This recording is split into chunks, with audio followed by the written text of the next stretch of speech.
of the great things about being Smithsonian's National Zoo is that we are a free zoo. We are open to everyone.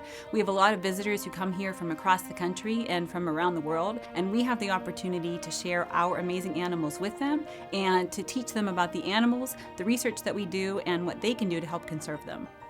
As an employee of the Smithsonian National Zoo, I view it as partly my job to help people to understand what they can do to help these animals.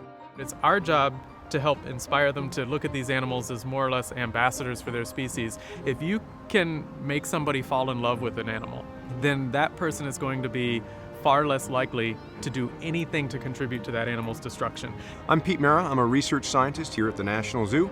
This is a white-breasted nuthatch. It's a resident species here in the Washington, D.C. area.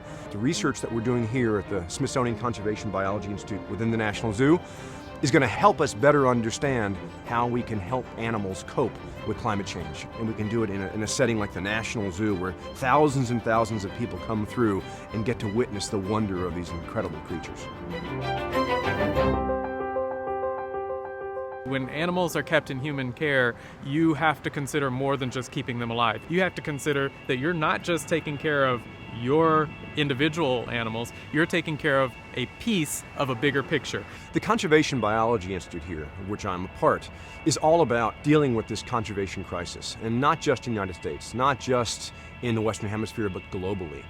We work with scientists all over the world, in Asia as well as Africa, to improve the conservation and the conservation medicine of some of the endangered species globally. One of our main purposes here is also training the next generation of conservation biologists. We target students at all different levels, undergraduates, graduate students, and even postdoctoral scientists who come in to train with us. And we do have a number of examples where students have really become leaders in some of the countries that they come from. They've returned those to those countries, and now they're also become our collaborators in some of these conservation efforts in those countries. Some of our work has led to the recent population explosion for the giant panda in China, leading to the recent efforts for reintroduction. In fact, last week there was a giant panda that was reintroduced into the wild, which is truly an amazing feat. When we had our lion cubs that were born here, it was a wonderful event for all of us. It was a wonderful celebration. These animals were so incredibly important genetically. And to conserve a lion doesn't mean just conserving a lion. That means conserving lions, hyenas, leopards, elephants. That means conserving an entire ecosystem.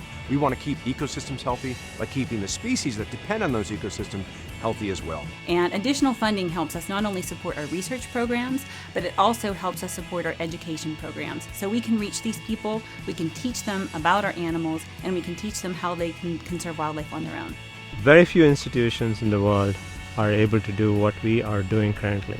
The Smithsonian is really taking the lead in the responsibility to help a lot of these species survive in the long term for future generations.